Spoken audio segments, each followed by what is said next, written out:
미국의 중저가 브랜드에 주로 원면 원사, 그 다음에 완성된 제품을 공급하고 있는 누구? 한세시럽을 볼 필요가 있다. 미국 사람 3명 중 1명은 한세시럽의 옷을 입고 있다. 10,000원대 초중반? 뭐 이 정도가 아마 목표 주가로 설정할 수 있는. 종목 얘기 시작하려고 하는데, 제가 생각하는 하반기 소비의 핵심 포인트는 이미 상반기에 국내 증시에서 일부 보여줬다고 생각하는데, 우리나라에 최근에 외국인들 정말 많이 오잖아요. 그분들이 소비하는 것 때문에 올라가는 것도 분명히 있을 거예요. 근데 메인은 우리나라 화장품들이 미국으로 가면서, 그러니까 예전엔 중국향, 중국의 브랜드화된 예를 들어서 후, 숨, 혹은 뭐 비싼 프리미엄 제품들을 중국에 많이 팔아서 돈을 버는 그런 형태가 화장품의 어떤 핵심 메인이었다면, 지금 올라가는 게 뭡니까? VT. 맞아요. 상당히 작은 종목들, 이런 종목군들이 많이 가는데, 그런 게 비싼 게 아니고 미국에서 그냥 단순하게 피부 관리하는 기초 화장품 이런 것들이 소위 대박이 나고 있는 거잖아요. 그러면 저는 하반기 미국 소비 핵심 포인트는 중산층들도 물가의 부담을 느끼기 시작하면서 월마트에서 식료품을 사서 음식을 해먹기 시작했다. 지금 상황에서는 이제 소비가 중저가 소비로 내려올 가능성이 있다는 게 저는 핵심인 것 같아요. 그러면 의류 소비도 마찬가지라는 거죠. 우리나라에 또 중저가 소비의 의류 소비에 대단한 종목이 하나 있습니다. 종목의 이름은 한세시럽. 네, 근데 이게 B2B라서 사람들이 잘 모릅니다. 왜냐하면 여기는 자기 브랜드를 만들어서 하는 게 별로 없거든요. 한세시럽의 예전에 홈페이지에 가보시면 가장 큰 헤드라인의 선전 문구가 뭐냐? 미국 사람 3명 중 1명은 한세시럽의 옷을 입고 있다. 근데 왜 그러냐면 여기가 미국이 어떤 브랜드에 납품하냐면 갭, 그 다음에 월마트, 그 다음에 뭐 이렇게 저가 PB 브랜드들 있잖아요. 그런 거 만드는 원면과 원사를 제공하는 게 한세시럽입니다. 그래서 공장은 전부 지금 우리나라에 없고 뭐 방글라데시, 과테말라 이런 데 전부 공장이 나가 있고요. 그런데 나가 있는 공장들에서 원면, 원사 이런 거 만들어서 거기서 제품까지 완벽하게 만들어서 납품하는 것도 있고, 원면과 원사만 납품하는 것도 있고 이렇거든요. 그래서 미국의 의류 시장과 더불어서 한세시럽의 어떤 변화의 포인트를 좀 짚어볼 필요가 있겠다 이렇게 보고 있는데요. 의류 소매 판매 증감률, 소매 재고 증감률을 좀 봤을 때 리스타킹 수요라는 게 있죠. 리스타킹이 뭐예요? 다시 재고를 쌓는 거잖아요. 준비된 그림 보시면 2023년은 처참했죠. 근데 리스타킹 수요가 극적으로 줄어들면서 마진을 낼 수 없는 그런 구조. 연간 여기가 매출이 2조 단위가 넘는 회사예요. 한세시럽이요? 네.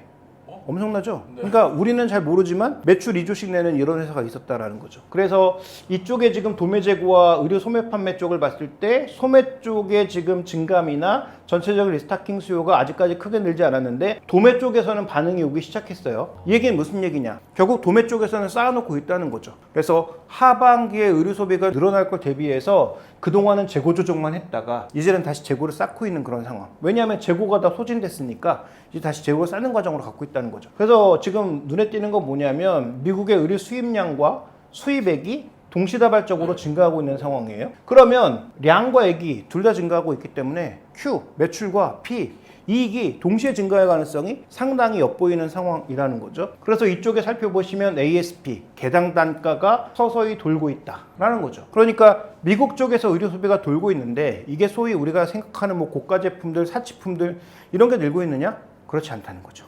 그래서 오히려 저가라든지 이런 쪽에서 늘어날 가능성이 있기 때문에 미국의 중저가 브랜드에 주로 원면 원사, 그 다음에 완성된 제품을 공급하고 있는 누구? 한세시럽을 볼 필요가 있다라는 말씀을 드리는 겁니다. 자, 그러면 한세시럽은 기본적으로 면, 원사 이런 것들을 제공하는 업체였기 때문에 수익성이 그렇게 높다라고 보기는 어려워요. 매출이 2조가 넘지만 이익이 그렇게 클 수 없는 그런 회사였죠. 근데 지금 이분이 누구냐면 기존 창업자의 이제 아들이에요. 이분이 이제 부회장으로 왔고, 부회장으로 와서 뭔가 조직 개편을 하면서 다시 2조 매출로 가겠다. 저 리스타킹이 꺼지는 과정에서 한세시럽의 매출이 작년, 재작년에 2조 아래로 떨어졌거든요. 근데 다시 2조로 늘리겠다라고 했는데 그냥 미국의 업황이 돌아서 2조가 되는 것도 중요하지만 이제는 이익 레벨도 좀 높여야 되는 게 아니냐라고 보고 있는 거예요. 그래서 이분은 미국에 있을 때 아베크롬비에 근무하셨던 분이거든요. 그래서 거기서 배웠던 것들을 이어서 어떤 걸 하고 있냐면 액티브웨어, 소위 돈 되는 쪽으로 좀 가자. 우리가 그러니까 미국의 면 제품, 니트류 제품 이런 거 만들던 회사가 이제는 액티브웨어도 좀 하자. 그래서 액티브웨어를 하기 위해서 그 미국의 룰루레몬 임원도 영입을 했고요. 그 다음에 여긴 기본적으로 저가 브랜드 베이스다 보니까 룰루레몬처럼 비싸게 못하죠.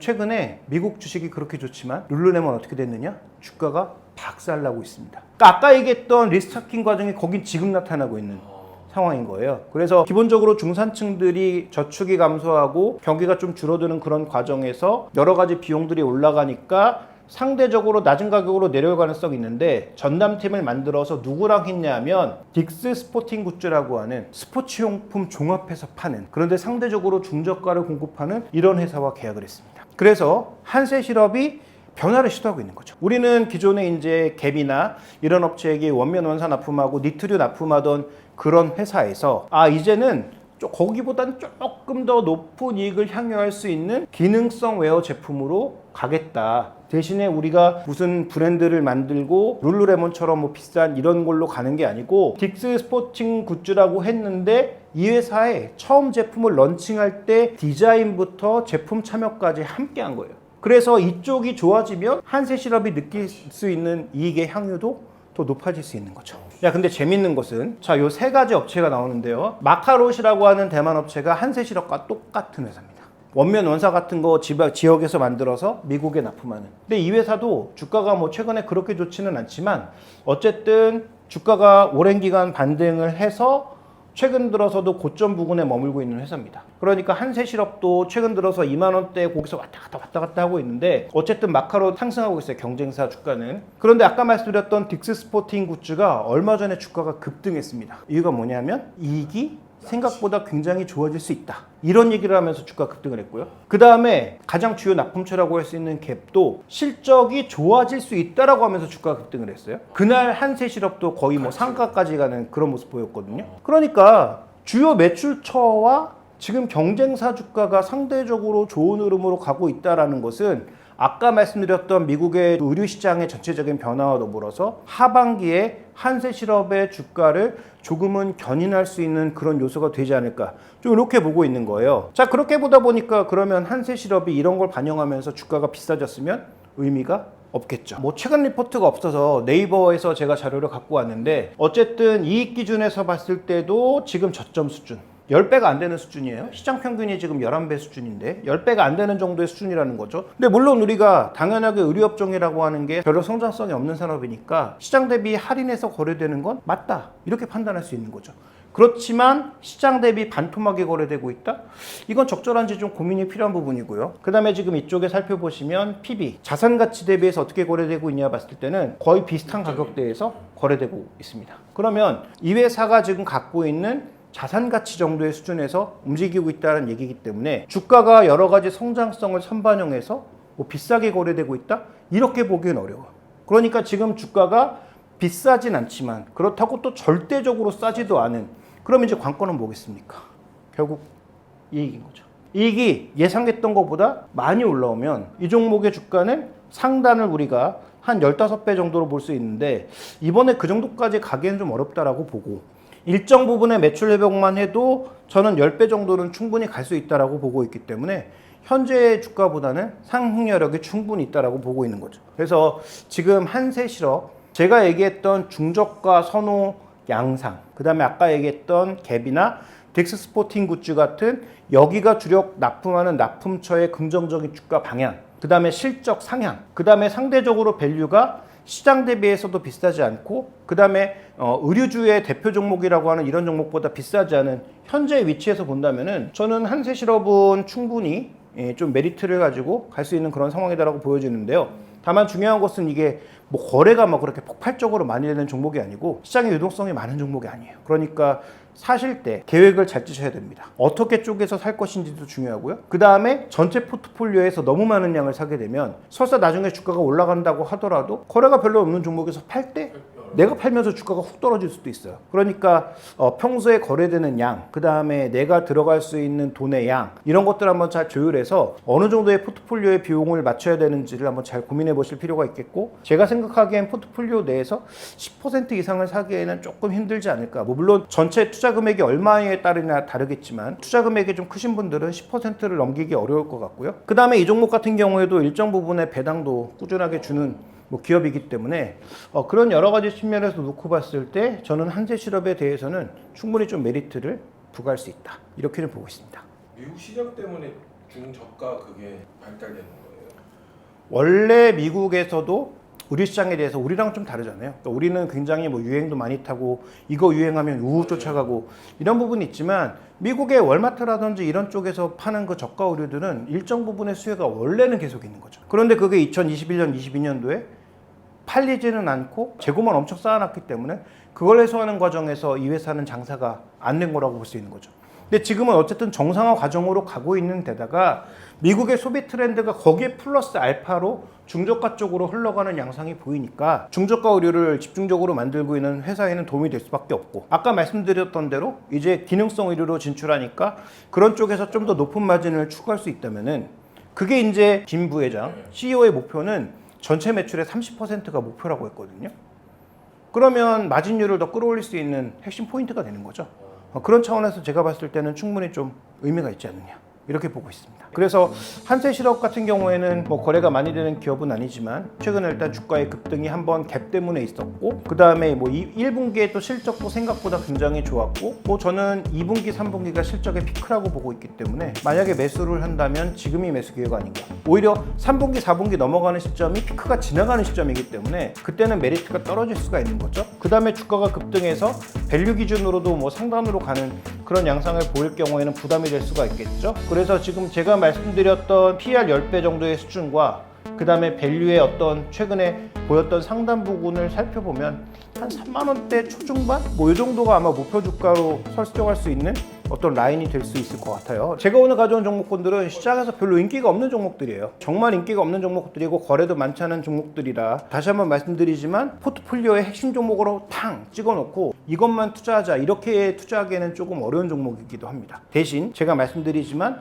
이 종목들이 지금 변화할 수 있는 포인트에 있기 때문에 말씀드리는 거고요. 투자 기간은 저는 뭐 짧게 보면 한 6개월, 길게 보면 한 1년 정도도 볼 수 있는 그런 종목군들을 골라온 거예요. 제 생각에. 이 종목을 말씀드리기 전에 종목은 한솔재즈인데 우리나라 제조업계 넘버원. 그래서 이 종목을 왜 갖고 왔냐면 일단 최근에 원자재들 중에 다 빠지는 게 없잖아요. 다 올라가잖아요. 네. 처음에 구리하고 알루미늄만 올라갔거든요. 근데 지금은 아연도 올라가고 납도 올라가고 밀 가격 올라가고 금도 올라가고 은도 올라간다고 하고 전체적으로 올라가는 상황에서 펄프 가격은 어떻게 움직이지? 하고 딱 봤더니 펄프 가격도 작년에 한 6월 정도에 저점 찍고 매달 상승하고 있습니다. 매달. 근데 이게 지금 고무도 그렇지만 제지 쪽도 원재료를 생산하는 그런 삼림 지역들 있잖아요. 근데 지금 이게 ESG 때문에 유럽에서 엄청난 제재를 하고 있어요. 그러니까 종이를 만들 때도 고무를 만들 때도 너 ESG 어겼네? 우리 안 사. 이래버리거든요. 그래서 지금 고무도 천연 고무 가격도 막 치솟고 있고 천연 고무 가격이 치솟다 보니까 합성 고무 가격도 같이 올라가고 있어요. 근데 합성 고무를 만드는 업체가 갑자기 늘어날 수는 없잖아요. 그러니까 공급량은 제한적인데 그 인도네시아나 말레이시아 이쪽의 고무나무 주요 국가들에서 지금 유럽에 대해서 엄청나게 쌍욕을 하고 있거든요. 니들은 그렇게 옛날에 공예 다 만들어 놓고 지금 우리가 고무나무에서 고무 좀 생산한다고 우리를 그렇게 압박해? 막 이러면서 엄청나게 욕하고 있지만 어쨌든 그런 상황이다라는 거죠.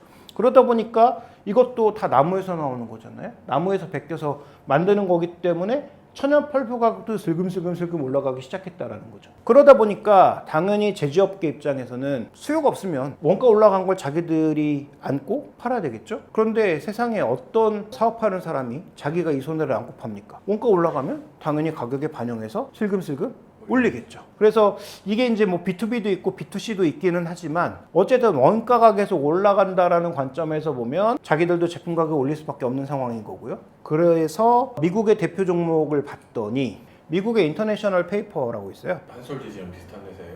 한솔재즈보다 월등히 더 큰 회사라고 봐야죠. 이 회사가 신고가예요. 미국 시장에서 신고가입니다. 신고가가 눈에 띄는 게 아니고 신고가인 상태에서도 증권사들이 계속 목표 주가 올리고 실적도 더 올려요. 그런데 여기 또 이벤트 하나 더가 생각나지 않으세요? 11월 달에 있을 가장 빅 이벤트, 미국 대선. 미국 대선이 우리 입장에서는 요즘 선거에서 누가 벽지 붙이냐 그러지만 어쨌든 기본적으로 벽지 엄청나게 붙이거든요. 그것도 영향을 받아요. 그럼요. 제조업종 입장에서는 완전 대박인 한 해죠. 왜냐하면 미국의 대통령 선거할 때 의원 절반도 선거를 같이 할 뿐더러 선거와 관련된 그런 인쇄물들 여러 가지 수요가 기본적으로 늘 수밖에 없는 그런 시기적인 특성도 있는 거죠.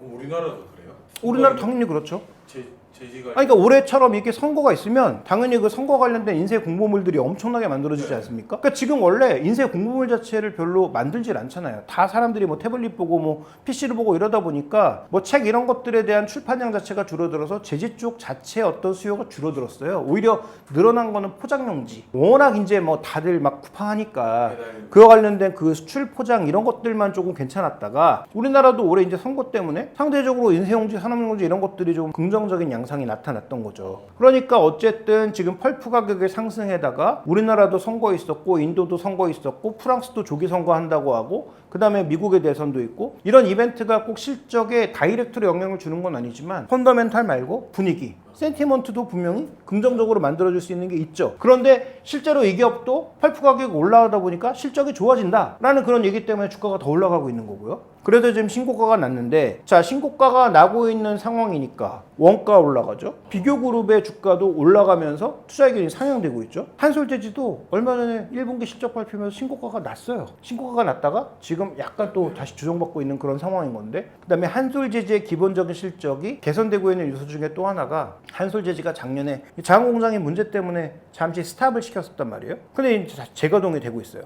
그걸로 인한 물량 증가도 있어요. 그러니까 그런 여러 가지 요소가 결부가 되면서 올해는 실적이 턴어라운드 될 거다. 아까 수출이 중요하다고 했잖아요. 제조업계에서 수출하고 있는 기업 한솔재지입니다.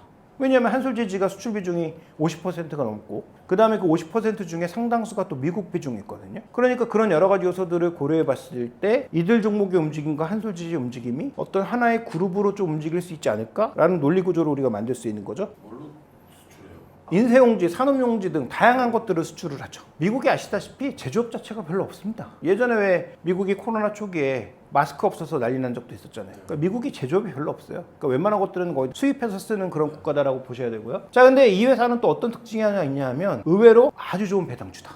지금 주가가 10,000원대 내외입니다. 그런데 올해 지금 예상하고 있는 배당이 600원이에요. 근데 이 회사는 두 번 배당해요. 중간 배당하고 기말 배당. 그러면 지금 10,000원에 사면 주가가 나중에 얼마가 되든 600원 주면 6%짜리 내가 지금 적금 든 거나 마찬가지인 거예요. 그럼 주가는 계속 들고 있다 보면 망원에서 아니면 언젠가 올라가겠죠.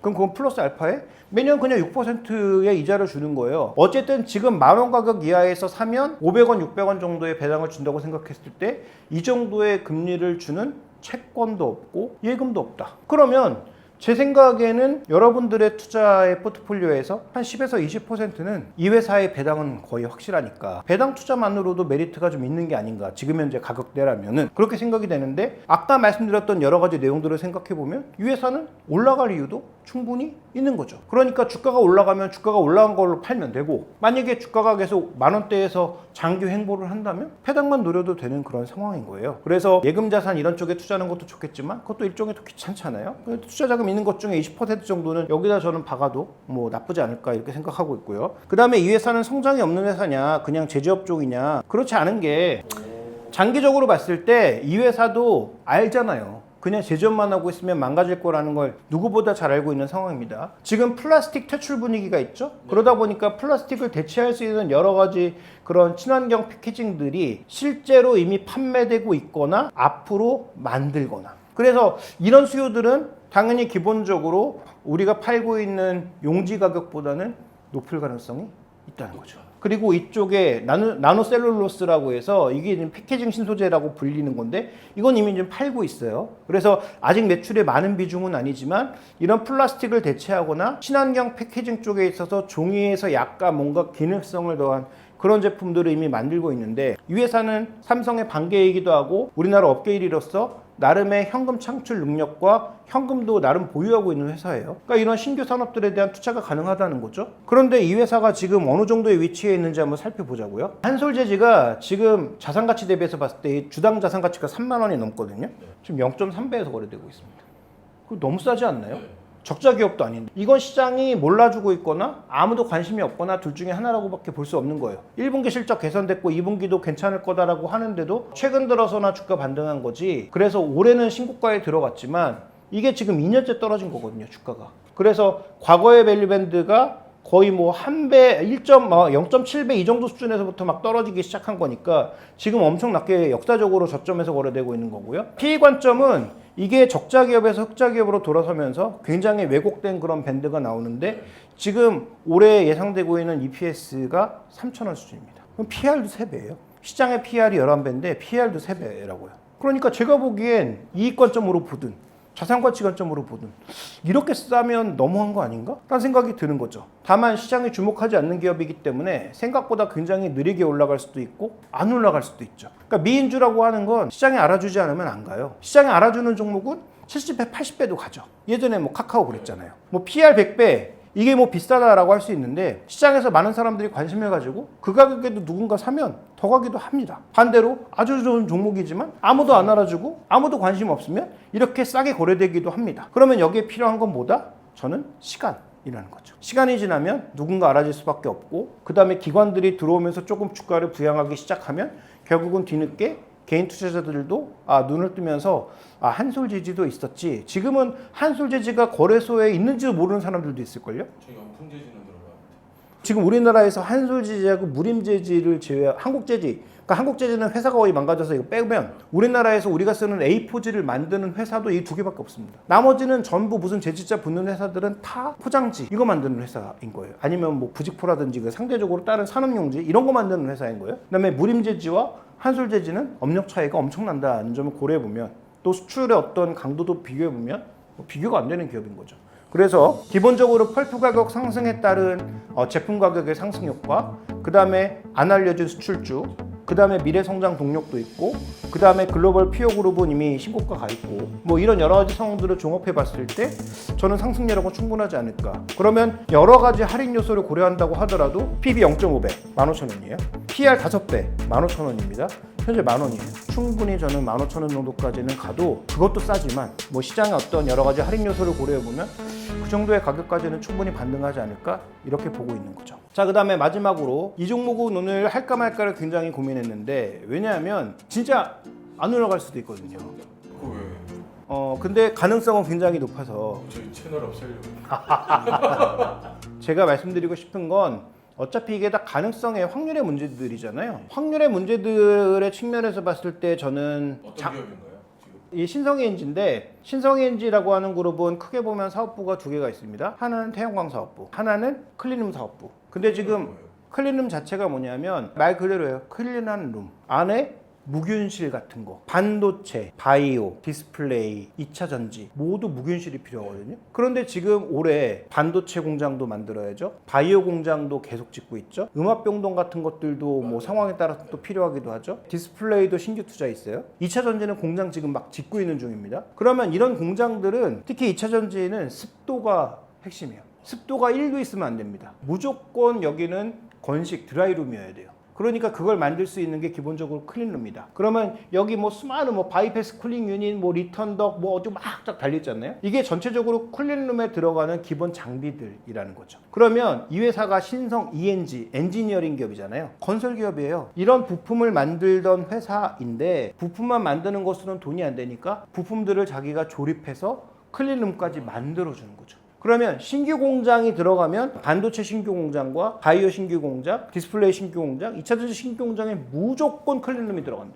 그래서 바이오 쪽은 무균실 같은 형태, 반도체 같은 경우에는 무균실 정도라기보다는 먼지 자체가 없는 그런 클린룸, 그 다음에 아까 말씀드렸던 2차 전지는 드라이룸. 그래서 이걸 만드는 회사, 이게 지금 매출의 80% 이상을 차지하고 있고요. 원래부터 삼성전자와 연계해서 계속 클린룸 만들던 업체였는데 압도적으로 1위를 하면서 쭉 왔던 업체인데 아들 때가 딱 되니까 이제 뭔가 신성장 동력을 찾고 싶은 거죠. 우리나라의 이제 특성이기도 한데요. 새로운 신규 CEO가 오면 뭔가 자기 업종을 만들고 싶어 합니다. 기존에 하던 건 원래 잘 되는 거니까 그 돈을 바탕으로 뭔가 신규 사업 만들어서 내가 아들 2세대인데 내가 뭐 해냈어. 이걸 엄청 하고 싶은 거죠. 그래서 시작한 게 태양광인데 보기 좋게 말아 먹었죠. 왜냐하면 우리나라 지금 뭐 태양광 시장은 우리나라가 태양광이 그렇게 잘 되는 환경이 아닐 뿐더러 경쟁 업체들도 너무 많고 경쟁 업체들 중에서 또 강한 업체들이 너무 많다 보니까 상대적으로 신성이엔지는 그래서 예전에 공장이 3개였다가 2개였다가 지금은 하나만 남겨놓고 있습니다. 그래서 태양광 쪽은 아직도 조금 적자를 내고 있기는 한데 이런 적자 폭은 뭐 점점 줄어들고 비중도 줄어들 것으로 보여집니다. 어쨌든 제가 위에 써놓은 것처럼 신성장 공장에는 클린룸이 무조건 다 들어간다. 그런데 이 신성장 공장은 우리나라에만 짓고 있는 게 아니죠. 미국도 짓고 유럽도 짓고 뭐 일본도 짓고 그다음에 우리나라도 여전히 짓고 있는 상황인 거죠. 그러다 보니까 이 장비의 앞으로의 성장 가능성이 충분히 좀 있어 보인다, 이걸 봐야 될 것 같고요. 또 하나 핵심 포인트가 가장 주력 매출처가 삼성그룹인데, 삼성이 미국의 테일러시에 투자를 한다 안 한다 가지고 2년을 끌었잖아요. 네. 근데 결국은 이제 되게 됐습니다. 그러면 가장 먼저 들어가야 될 설비가 이거예요. 클린룸이 없으면 여기 설비 자체가 못 들어갑니다. 클린룸을 만들고 설비가 들어가야 되는 거예요. 그러니까 클린룸이 기본적인 설비고 그 안에 이제 여러 가지 장비들이 들어가는 거죠. 그러니까 지금 테일러 공장에 이미 매출이 시작됐다라는 그런 정보를 제가 여기 오면서 신성에너지 IR팀과 전화 통화를 했습니다. 우와. 아니 뭐 공시로 알려진 거예요 이미. 자, 그 다음에 이제 1분기 실적을 보시면 1330억 정도 총 나왔다는 거죠. 그 다음에 영업이익도 일단 뭐 51억 정도가 나왔고, 그래서 올해 전체적인 실적이 예전보다 꽤 늘어날 것으로 예상되고 있습니다. 작년 1분기 대비해서 확연하게 개선된 모습을 나타내고 있는 것이죠. 매출단이나 전체적인 영업이익단에서. 그 다음에 지금 미국 매출 중에 하나 또 눈에 띄는 것은 현대차가 지금 조지아 공장이 있잖아요. 근데 현대차 조지아 공장이 원래 일반 자동차 공장으로 하려고 하다가 전기차 공장으로 가면서 여기 지금 전기차 배터리 공장 LG엔솔과 같이 만들고 있거든요. 거기에 이제 드라이룸 납품도 신성에너지가 하게 되는 거죠. 그래서 그런 해외 매출도 최근 들어서 좀 늘고 있어요. 그러면 이게 어떤 의미를 가지냐면 화성과 평택의 삼성전자 원래 라인은 다 신성에너지가 하고 있습니다. 근데 이쪽에 지금 추가 공장은 아직 제한적인 상황이고요. 그 다음에 국내에서 이제 용인에다가 클러스터 만든다고 했는데 여기도 전력 문제로 언제 될지 아직 몰라요. 뭐 윤석열 대통령께서 엄청 이제 멋있게 발표는 했지만 언제 될지는 아무도 모른다. 전력 문제부터 해결돼야 되는 상황이라서 어쨌든 우리나라에선 상대적으로 모멘텀이 지연됐지만 해외 쪽에서는 지연됐던 수주들이 나오기 시작하면서 이제 매출단이 올라갈 가능성이 있다, 이렇게 봐야 되는 상황이고요. 자, 그래서 지금 다올투자증권에서 측정하고 있는 실적을 쭉 봤더니 작년을 저점으로 올해 좀 개선되고 내년 내후년엔 더 개선되는데 태양광은 큰 변화 없을 것 같고 다 늘어나는 건 뭐다? 클린룸과 관련된 이런 전체적인 매출이 늘어날 수밖에 없다. 왜냐하면 반도체 공장 당연히 늘 거고요. 용인은 안 된다고 하더라도 P3 끝나고 P4는 평택에서 갈 걸로 보이고 2차 전지 공장은 지금 여기저기 뭐 유럽도 만들고 미국도 만들고 다 만들고 있는 상황인 거고요. 그 다음에 OLED 같은 경우에도 8세대 신규 투자가 들어가면서 이쪽도 클린룸과 관련된 일정 부분의 수주가 나타날 기회성이 있다는 것이죠. 그래서 전체적으로 지금 원래는 작년부터 시작할 거라고 봤거든요. 근데 이제 그게 좀 지연돼서 올해부터 전체적인 매출 비중이 확대된다라고 생각이 되는 거죠. 그래서 반도체 여러 종목군들을 보면 최근에 뭐 후공정 쪽, 그 다음에 뭐 엔비디아와 관련이 있다라고 하는 종목군들은 정말 뭐 주가가 다 날아가는데 여전히 주가가 가지 못한 상황인 거죠. 왜냐하면 실적이 계속 지연이 되면서 주가가 좀 올라갈만 하면 누르고 올라갈만 하면 누르고 이런 양상이 반복된 거예요. 그래서 가장 최근에 나온 뉴스 중에 하나, 이걸 보시면 조금 물음표를 우리가 가질 수밖에 없는데, 이 우리나라를 대표하는 4개의 클린룸 업체들입니다. 그래서 4월달 뉴스를 보시면 성도에너지가 1위고 KSL이 2위고 한양에너지가 3위고 신성에너지가 4위네. 신성에너지가 1위라고 했는데 왜 그럴까? 이것도 궁금하지 않습니까? 이것도 전화해서 확인을 했죠. 신성에너지의 답변은 뭐냐면 클린룸 쪽에서 역대 최대 매출이 나고 있는 거 맞고 수주 잔고도 역대 최고인 거 맞는데, 성도에너지나 이런 업체들의 최근 나타나고 있는 수주 잔고의 핵심 포인트는 여기는 순수 클린룸, 성도에너지는 다른 건설 공사까지 포함한 총 금액을 의미하는 것이다. 그래서 우리나라뿐만 아니라 아시아 쪽에서 1위, 클린룸과 관련돼서는 아시아권에서 1위, 나머지 업체들은 전반적인 건설과 관련된 나머지 엔지니어링을 합한 총금액이라는 거죠. 이게 아마 4분기라고 얘기했는데 제가 오면서 통화하면서 봤거든요. 신성에너지의 얘기로는 작년 기준으로 수주잔고가 4천억 정도가 쌓여있다라고 했고, 그 수주잔고보다 더 올라갈 가능성이 이제 열려있는 거죠. 왜냐하면 지금 아까 말씀드렸던 대로 주력 매출처가 삼성 SDI, 삼성전자, LG 디스플레이, 그 다음에 2차 전지 쪽에서는 SK온도 일부 있고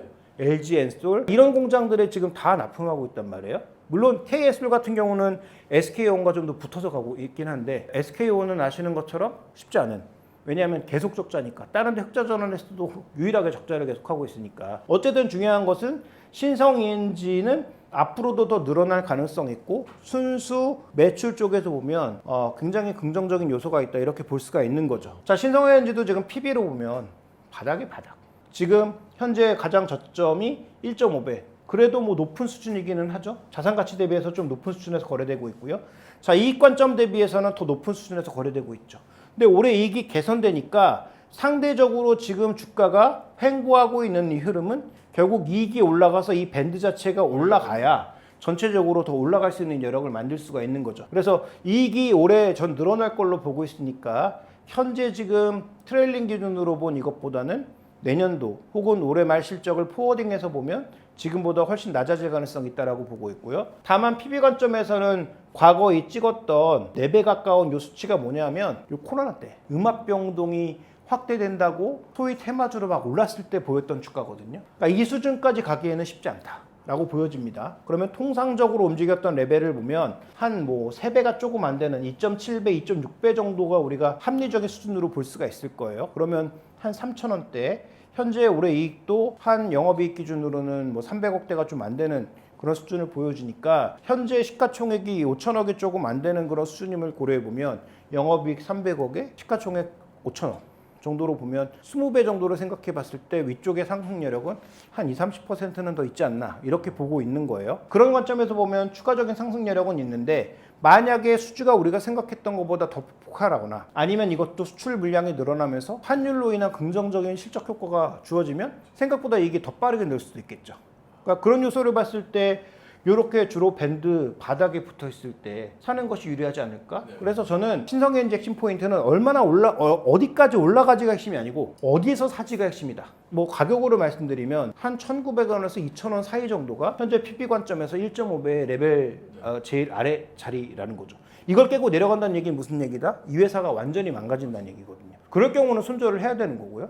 그렇지 않은 경우라면 역사적 밴드에서 이 정도 레벨이 바닥이라는 거죠. 그러면 저는 가격 기준으로 한 1,900원, 2,000원 선에서 계속 장기적으로 모아나가는 것은 반도체 시황이 적어도 뭐 2026년까지 안 망가진다고 하고 있잖아요. 물론 그게 맞을지 안 맞을지 모르지만 그 전망을 우리가 맞다고 전망하고 간다면 그러면 클린룸 시장의 전반적인 흐름도 그때까지는 우상향이라고 보고 있는 거죠. 근데 반도체만 그렇다? 그렇지 않다.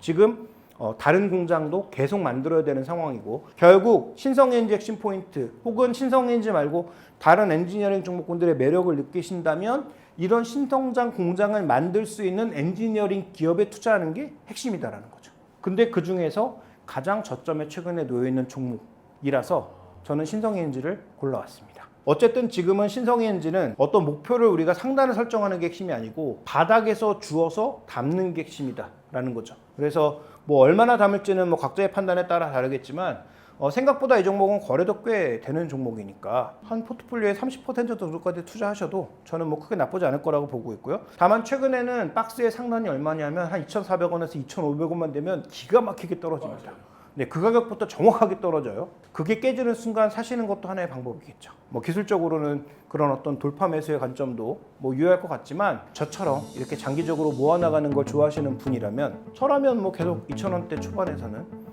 조금씩 모아나가는 방법. 대신 조금 길게 보고 이 종목도 제 생각에는 오늘 말씀드린 종목 중에서는 가장 길게 봐야 되는 종목이 아닌가.